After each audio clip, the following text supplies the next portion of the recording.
दुनिया के 7 अजूबों में शामिल ताजमहल न सिर्फ शाहजहां और मुमताज की प्रेम की निशानी है, बल्कि एक ऐसी इमारत है जो हर साल 65 लाख से भी ज्यादा पर्यटकों को अपनी ओर खींचती है। और यही वजह है कि ताजमहल भारत का सबसे ज्यादा घूमे जाने वाला पर्यटक स्थल है। देश विदेश से बुलाए गए 20,000 कारीगरों की कड़ी मेहनत से बने आगरा में स्थित इस मकबरे की दीवारों में 28 तरह के बेशकीमती रत्नों को जड़ा गया है, जो कि पूनम की रात में इस कदर चमकते हैं कि लोग इस इमारत को देखते रह जाते हैं। सन 1653 में बनाए गए इस खूबसूरत ताजमहल की कीमत आज के हिसाब से 53 अरब रुपए आकी जाती है। इसकी दीवारों पर की गई नक्काशी की तकनीक इटली के कारीगरों से सीखी गई थी। उज्बेकिस्तान के बुखारा से संगमरमर को तराशने वाले कारीगर बुलाए गए थे। पत्थरों को तराशने के लिए बलूचिस्तान के कारीगरों को बुलाया गया था और कैलीग्राफी के विशेषज्ञ को ईरान से बुलाया गया था। ताजमहल के साथ बहुत से रहस्य जुड़े हैं, जिनके बारे में जानकर आज भी लोग हैरान हो जाते हैं, जैसे कि इसके नीचे बने बंद कमरों का राज। नमस्कार दोस्तों, बहुत बहुत स्वागत है आपका मेरे चैनल में। और आज मैं आपको लेकर जाने वाला हूँ दुनिया की सबसे नायाब इमारतों में से एक ताजमहल में, और इसके इतिहास, वास्तुकला और रहस्यों से जुड़ी सारी जानकारी आपको इस वीडियो में देने वाला हूँ। तो ताजमहल उत्तर प्रदेश के आगरा शहर में स्थित है और आगरा पहुंचने के बाद आप आसानी से बस, ऑटो रिक्शा, कैब या अपने निजी वाहन से यहाँ तक पहुंच सकते हैं। तो मैं अपने निजी वाहन से वेस्ट गेट पार्किंग की तरफ से ताजमहल के परिसर में पहुंचा और मैंने टिकट काउंटर तक लगभग 1 किलोमीटर का सफर पैदल चलकर पूरा किया। आप चाहे तो 20 रुपए प्रति व्यक्ति का टिकट लेकर इलेक्ट्रिक कार्ड से भी टिकट काउंटर तक पहुंच सकते हैं। मैं बताना चाहूँगा कि ताजमहल में प्रवेश करने का टिकट अगर काउंटर से लिया जाए तो 50 रुपए का है, और अगर ऑनलाइन बुक किया जाए तो 45 रुपए का है। और आपके पास कुछ सामान वगैरह है तो यहाँ फ्री लॉकर की सुविधा भी उपलब्ध है। तो आइए अंदर चलते हैं और इस बेमिसाल इमारत के बारे में विस्तार से जानते हैं। ये दरवाजा जिससे हम अंदर प्रवेश कर रहे हैं, इसको कहा जाता है वेस्ट गेट, यानी कि पश्चिमी दरवाजा। और यही वो गेट है जिससे शाहजहां ताजमहल के परिसर में प्रवेश किया करते थे। ये जो जगह आप देख रहे हैं, यहाँ शाहजहां के समय में मीना बाजार लगाया जाता था। और खास बात ये है कि इस बाजार की दुकानों को केवल महिलाएं ही चलाया करती थीं। 20-25 साल पहले तक भी यहाँ बाजार लगा करता था, लेकिन सरकार ने इसको स्थायी रूप से बंद कर दिया। उस जमाने में यहाँ आगरे का घाघरा चोली, चूड़ियाँ, संगमरमर और अलग अलग तरह के पत्थरों से बनाए गए सामान वगैरह मिला करते थे। इस जगह को ताजमहल का 4 गेट एरिया बोला जाता है, यानी कि यहाँ से ताजमहल के मुख्य परिसर के बाहर स्थित चारों दरवाजे और गार्डन देखे जा सकते हैं। पहला दरवाजा है वेस्ट गेट, जिससे हम अंदर आए हैं। दूसरा दरवाजा है यहाँ से दाईं ओर में बना साउथ गेट।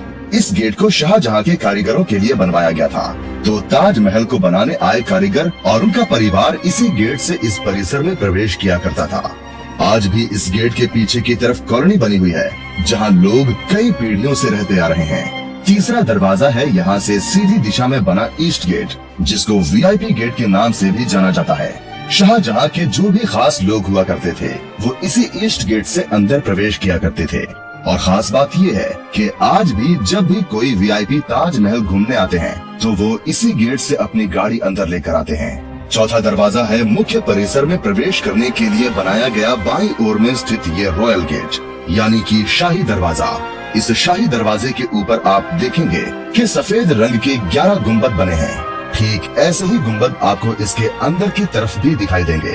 ताजमहल को बनने में कुल मिलाकर 22 साल लगे थे, इसीलिए यहाँ कुल मिलाकर ये 22 गुम्बद बनाए गए थे।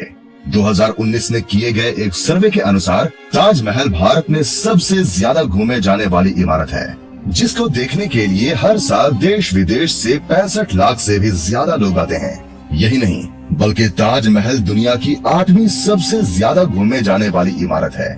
ताजमहल की सबसे ज्यादा लोकप्रियता इसके निर्माण से जुड़ी प्रेम कहानी की वजह से है। शाहजहां ने अपनी बेगम मुमताज महल की याद में इस इमारत को बनवाया था। मुमताज का असली नाम अर्जुमंद बानो बेगम था और शाहजहां ने उन्हें मुमताज महल नाम दिया, जिसका मतलब होता है महल का सबसे अनमोल रत्न। महज 38 साल की उम्र में अपने 14वीं संतान को जन्म देते वक्त मुमताज की बुरहानपुर में मृत्यु हो गई। अपनी प्रिय बेगम की मृत्यु की खबर सुनते ही बादशाह ऐसे दुखी हुए जैसे उनकी जिंदगी ही तबाह हो गई। और कुछ समय बाद बादशाह ने उनकी याद में ताजमहल बनवाने का फरमान जारी किया। ताजमहल का नक्शा पर्सिया के जाने माने आर्किटेक्ट उस्ताद अहमद लाहौरी ने 37 लोगों की टीम के साथ मिलकर तैयार किया था। ये वास्तुकार दुनिया के अलग अलग कोनों से बुलाए गए थे। आपकी जानकारी के लिए मैं बता देता हूँ कि ताजमहल की तरह ही दिल्ली के लाल किले के आर्किटेक्ट भी उस्ताद अहमद लाहौरी ही थे। ताजमहल का डिजाइन दिल्ली में स्थित हुमायूं के मकबरे से प्रेरित नजर आता है। हुमायूं शाहजहां के परदादा थे और उनका मकबरा हिंदुस्तान में आगे बनने वाली कई मुगल इमारतों के लिए प्रेरणा बना।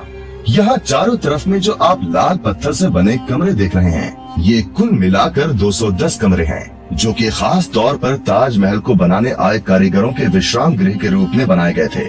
तो ये सारे कमरे उसी समय के हैं और जब भी कारीगर काम करके थक जाते थे तो यहाँ खाना खाकर 2-4 घंटे आराम करते थे और फिर दोबारा काम पर लग जाते थे। तो शाही दरवाजे से ताजमहल 300 मीटर दूर है। ये जो आपको बीच में लाइन दिखाई दे रही है, अगर आप इस लाइन को फॉलो करते हुए ताजमहल की तरफ जाएंगे तो आपको ऐसा महसूस होगा कि ताजमहल दूर जा रहा है, जिसको नजरों का धोखा या ऑप्टिकल इल्यूजन भी कहा जाता है। ताजमहल की कीमत तय करने में समय के अंतराल से काफी फर्क आ गया है। फिर भी ऐसा अनुमान लगाया जाता है कि आज इसकी कीमत 53 अरब रुपयों की है। यहाँ आपको दो तरफ में बनी ये लाल बिल्डिंग दिखाई देगी, जिनको ड्रम हाउस के नाम से जाना जाता है। तो शाहजहां जब भी ताजमहल के अंदर प्रवेश करते थे तो उनके स्वागत के लिए इन ड्रम हाउस में नगाड़े बजाए जाते थे। ऐसा कहा जाता है कि शाहजहां ने ताजमहल बनाने वाले मजदूरों के हाथ कटवा दिए थे, लेकिन इस बात का कोई प्रमाण मौजूद नहीं है। और बहुत से इतिहासकारों का मानना है कि शाहजहां ने मजदूरों और कारीगरों की जिंदगी भर की पगार देकर उनसे करारनामा लिखवाया था कि वो ऐसी कोई दूसरी इमारत नहीं बनाएंगे। ये जो सफेद संगमरमर से बना टैंक आप देख रहे हैं, इसको बादशाही टैंक के नाम से जाना जाता है। इसी जगह पर बैठकर शाहजहां ताजमहल को बनता हुआ देखा करते थे और उनको कहीं भी कोई कमी लगती थी तो वो एक पत्थर हटवाकर दूसरा लगवाया करते थे। मैं बताना चाहूँगा कि ताजमहल को बनाने के लिए जिस सफेद संगमरमर का इस्तेमाल किया गया है, उसको राजस्थान के मकराना से लाया गया था। और यहाँ जितना भी रेड सैंडस्टोन यानी कि लाल बलुआ पत्थर लगा हुआ है, इसको फतेहपुर सीकरी से लाया गया था। जेड और क्रिस्टल चाइना से मंगवाया गया था। लेपिस लेज़ली अफगानिस्तान से आया था। डरकोइश तिब्बत से, जस्पर पंजाब से, सैफायर श्रीलंका से और कार्नेलियम अरब से लाया गया था। कुल मिलाकर ऐसे ही 28 किस्म के बेशकीमती रत्नों को सफेद संगमरमर में जड़ा गया था। कहा जाता है कि इन सब चीजों को दूसरे मुल्कों से आगरा लाने के लिए 1000 से भी ज्यादा हाथी इस्तेमाल किए गए थे। ताजमहल के ऊपर आप जो भी काले रंग का लेख देख रहे हैं, वो अरबी भाषा में लिखा गया कुरान का पहला चैप्टर है। तो इसको लिखने के लिए किसी स्याही का इस्तेमाल नहीं किया गया है, बल्कि काले रंग के पत्थरों को काट काट कर इन मार्बल्स के अंदर बड़ी मेहनत से लगाया गया है। बताया जाता है कि जो भी कारीगर इन पत्थरों को काटने का काम करते थे, उनकी उंगलियां घिसने से खून भी निकलने लगता था। इसीलिए ये काम बेहद मुश्किल हुआ करता था। इस कैलीग्राफी को डिजाइन करने वाले शख्स का नाम अब्दुल हक था, जिसे ईरान से बुलवाया गया था। और बताया जाता है कि शाहजहां ने उसकी चकाचौंध कर देने वाली कला को देखते हुए उसे उपाधि के तौर पर अमानत खान नाम दिया था। ताजमहल का निर्माण आज से करीब 400 साल पहले 1631 में शुरू हुआ था और ये 22 साल बाद 1653 में पूरा बनकर तैयार हो गया था, जिसके पीछे 20,000 कारीगरों और मजदूरों की कड़ी मेहनत शामिल थी। ताजमहल को बनाने के लिए हर चीज को हीरे की तरह परख कर चुना गया था। इसकी दीवारों पर जो नक्काशी है, इसकी तकनीक इटली के कारीगरों से सीखी गई थी। उज़्बेकिस्तान के बुखारा से संगमरमर को तराशने वाले कारीगर बुलाए गए थे और पत्थरों को तराशने के लिए बलूचिस्तान के कारीगरों को बुलवाया गया था। यहाँ जो लाल रंग के फूल बने हुए हैं, ये कोई पेंटिंग नहीं है, बल्कि इन फूलों को अलग अलग किस्म के बेशकीमती पत्थरों से बनाया गया है, जो कि चांदनी रात में यानी पूनम की रात में चमकते हैं। जब पूनम का चांद निकलता है तो ताजमहल पूरा सफेद नजर आता है और जब चांद की रोशनी इन लाल फूलों पर पड़ती है तो ये भी जगमगा उठते हैं, जिससे यहाँ का माहौल देखने लायक होता है। तो अगर आप भी पूनम की रात में ताजमहल को जगमगाते हुए देखना चाहते हैं तो आपको उसके लिए 1000 रुपए का टिकट लेना होगा। एक खास बात ये है कि इस टिकट को लेने के बाद आपको ताजमहल को देखने के लिए केवल 30 मिनट का समय मिलता है। और आप शाही दरवाजे के पास खड़े होकर दूर से ही ताजमहल के दीदार कर सकते हैं। ताजमहल से जुड़ी एक खास बात ये भी है कि दूसरे विश्व युद्ध के दौरान सरकार ने मुख्य मकबरे के चारों ओर बांस का घेरा बनाकर सुरक्षा कवच तैयार कराया था, जिससे कि हवाई जहाजों को भ्रमित किया जा सके और ये खास घेरा जर्मन और जापानी हवाई हमलों से सुरक्षा प्रदान कर पाए। 1965 और 1971 के भारत पाकिस्तान युद्ध के समय भी यही किया गया था। ताजमहल के दोनों ही तरफ में आपको लाल पत्थर की एक एक इमारत दिखाई देगी। बाईं ओर वाली इमारत मस्जिद है, जहां पर हर शुक्रवार के दिन हमारे मुस्लिम भाई नमाज अदा करने के लिए आते हैं और उस दिन ताजमहल को पर्यटकों के लिए बंद करके रखा जाता है, लेकिन मुसलमानों के लिए इसको 2 घंटे के लिए खोला जाता है। दाईं ओर में जो लाल पत्थर की इमारत आप देख रहे हैं, वो शाहजहां के समय का मेहमान खाना यानी कि गेस्ट हाउस हुआ करता था। इस मेहमान खाने में शाहजहां के मेहमान 2-3 घंटों के लिए आराम करके चले जाते थे और यहाँ कोई भी मेहमान रात में नहीं रुकता था। मेहमानों के सोने का इंतजाम आगरा के किले में किया जाता था, क्योंकि वहाँ मेहमानों के ठहरने के लिए खास तौर पर कक्ष बनाए गए थे। यहाँ जो फव्वारे आप देख रहे हैं, ये कुल मिलाकर 53 हैं और आज भी ये सही तरीके से काम करते हैं। इनमें से कोई भी फव्वारा नया नहीं है, बल्कि ये उसी जमाने के हैं जब ताजमहल बनवाया गया था। हालांकि बीच बीच में इनकी मरम्मत और साफ सफाई का काम जरूर करवाया जाता है। तो आप ये सोच रहे होंगे कि शाहजहां के समय में इन फव्वारों को बिना बिजली के भी कैसे चलाया जाता होगा। तो यमुना नदी के पीछे एक बड़ा सा पानी का टांका हुआ करता था और उस टांके में एक चरखा लगा हुआ था, जिसको शाहजहां के सेवक चलाया करते थे और इस तरह से पानी उस टांके से इन फव्वारों तक आता था और ये फव्वारे चल पड़ते थे। लेकिन आज के समय में ये फव्वारे मोटर से चलाए जाते हैं। एक खास बात मैं आपको बताना चाहूँगा कि ताजमहल के परिसर में कुल मिलाकर 16 गार्डन हैं और जैसा कि मैंने बताया कि यहाँ 53 फव्वारे हैं, तो 16 और 53 अंकों को साथ में मिलाया जाए तो 1653 बनता है और ये 1653 वही साल है जब ताजमहल बनकर तैयार हुआ था। यहाँ जो ऊपर वाला बड़ा गुम्बद आप देख रहे हैं, इसमें आपको थोड़ा पीलापन नजर आएगा और नीचे का हिस्सा सफेद दिखाई दे रहा है। तो इसका कारण है कि नीचे वाले हिस्से को मुल्तानी मिट्टी से साफ किया गया है और ऊपर वाले गुम्बद की सफाई होनी बाकी है, इसीलिए इसमें थोड़ा पीलापन है। आगरा में प्रदूषण का स्तर ज्यादा होने की वजह से ताजमहल के संगमरमर में बार बार पीलापन आने लगता है, इसीलिए समय समय पर इसकी सफाई करवाई जाती है। इस गुम्बद के ऊपर जो आपको किरीट कलश लगा हुआ दिखाई दे रहा है, वो शाहजहां के समय में सोने का हुआ करता था, जिसको बाद में अंग्रेज निकाल कर ले गए थे। इसीलिए सरकार ने यहाँ पीतल का कलश लगा दिया। यही नहीं, बल्कि 1857 की क्रांति के दौरान अंग्रेजों ने ताज को काफी नुकसान पहुँचाने की कोशिश की थी और उन्होंने लैपिस लाजुली जैसे कई बेशकीमती रत्नों को ताजमहल की दीवारों से खोद कर निकाल लिया था। शायद आपको जानकर हैरानी होगी कि ताजमहल की जो 4 मीनारें हैं, ये बिल्कुल सीधी नहीं खड़ी हैं, बल्कि ये चारों बाहर की ओर हल्की झुकी हुई हैं। इन्हें ऐसा जानबूझकर बनाया गया था ताकि भूकंप जैसी आपदा आने पर अगर ये गिरे भी तो बाहर की ओर गिरे और मुख्य मकबरे को कोई नुकसान न पहुँचे। तो अब कुछ सालों से 50 रुपए के टिकट में इस प्लेटफॉर्म के नीचे के हिस्से तक ही जाने की अनुमति होती है और अगर आपको ऊपर के हिस्से में जाना है तो आपको कुल मिलाकर 250 रुपए का टिकट लेना होगा। ऊपर के हिस्से में शाहजहां और मुमताज की कब्र मौजूद है, जिसको देखने के लिए आप चाहें तो 200 रुपए ज्यादा खर्च कर सकते हैं।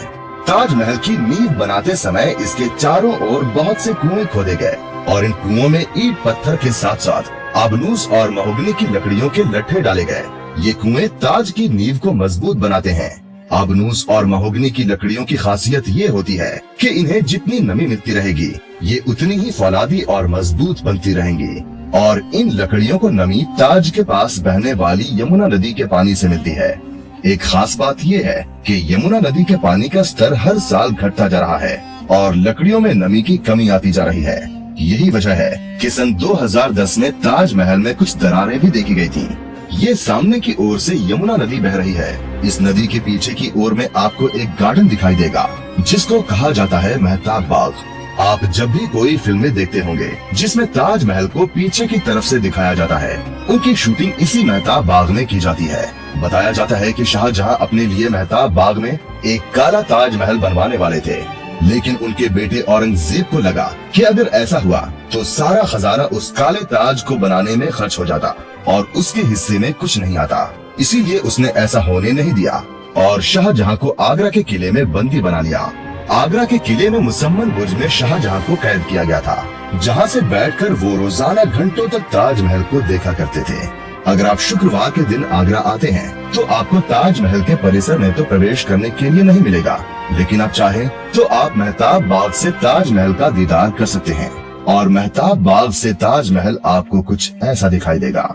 यहाँ आपको ये खुफिया सुरंग भी दिखाई देगी, जो कि ताजमहल के बेसमेंट से होते हुए सीधा आगरा के किले में जाकर खुलती थी। तो ये है आगरा के किले में मौजूद वो जगह जहाँ ये खुफिया रास्ता खुलता था। बताया जाता है कि शाहजहां की मृत्यु के बाद उनकी बेटियां रोशन आरा और जहां आरा उनके शव को इसी खुफिया रास्ते से ताजमहल तक ले गई थीं। ताजमहल के नीचे 22 ऐसे कमरे भी मौजूद हैं, जो आज तक भी राज बने हुए हैं। इन कमरों में क्या है ये हर कोई जानना चाहता है, लेकिन ये कई दशकों से ऐसे ही बंद पड़े हैं। आइए अब हम ऊपर के हिस्से में चलते हैं। तो जैसा कि मैंने आपको बताया था कि यहाँ तरह तरह के जेमस्टोन लगाकर फूल बनाए गए हैं, जो कि चांदनी रात में चमकते हैं।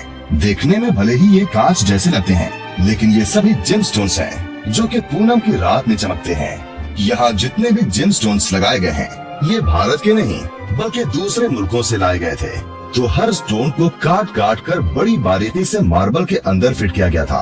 और ताज्जुब की बात ये है कि आज भी ये काम आगरा में किया जाता है। यहाँ जो हरा पत्थर आप देख रहे हैं, ये है एमरल्ड, यानी कि पन्ना, जिसको अंगूठियों में भी लगाया जाता है। जो लाल रंग का पत्थर है उसको कहा जाता है कोरल, यानी कि मूंगा, और इसको भी अंगूठियों में पहना जाता है। और दूसरा जो लाल पत्थर है उसको कहा जाता है ऑनिक्स, यानी कि हकीक, जो कि ट्रांसपेरेंट होता है और इसके ऊपर रोशनी पड़ने से ये चांदनी रात में चमकता है।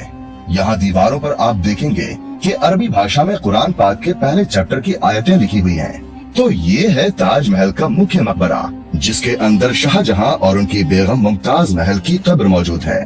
तो ये सामने वाली कब्र मुमताज की है और बाईं ओर वाली कब्र शाहजहां की है, लेकिन ये उनकी असली कब्रें नहीं हैं, बल्कि इन कब्रों को केवल पर्यटकों को दिखाने के लिए बनाया गया है। उनकी असली कब्रें इसी के नीचे बने भूमिगत कमरे के अंदर, यानी कि बेसमेंट में मौजूद है, जिसको सरकार ने स्थायी रूप से बंद करके रखा है। बताया जाता है कि सन 1989 में भारतीय लेखक पीएन ओक ने एक किताब लिखी थी, जिसका नाम था ताजमहल द ट्रू स्टोरी। इस किताब में उन्होंने कई तर्कों के साथ ये दावा किया था कि ताजमहल मकबरा बनने से पहले एक शिव मंदिर था और इसका नाम तेजो महालय हुआ करता था। सन 2000 में पीएन ओक ने अपनी बात को सिद्ध करने के लिए ताज की साइट को खोदने के लिए सुप्रीम कोर्ट को अर्जी दी थी, जिसे सुप्रीम कोर्ट ने रद्द कर दिया था। आर्कियोलॉजिकल सर्वे ऑफ इंडिया के मुताबिक ताजमहल कभी एक शिव मंदिर था और इसका नाम तेजो महालय हुआ करता था। इस बात के कोई पुख्ता सबूत नहीं है, बल्कि शाहजहां ने ताज को बनवाया था, इसके प्रमाण ही इतिहास के पन्नों में मिलते हैं।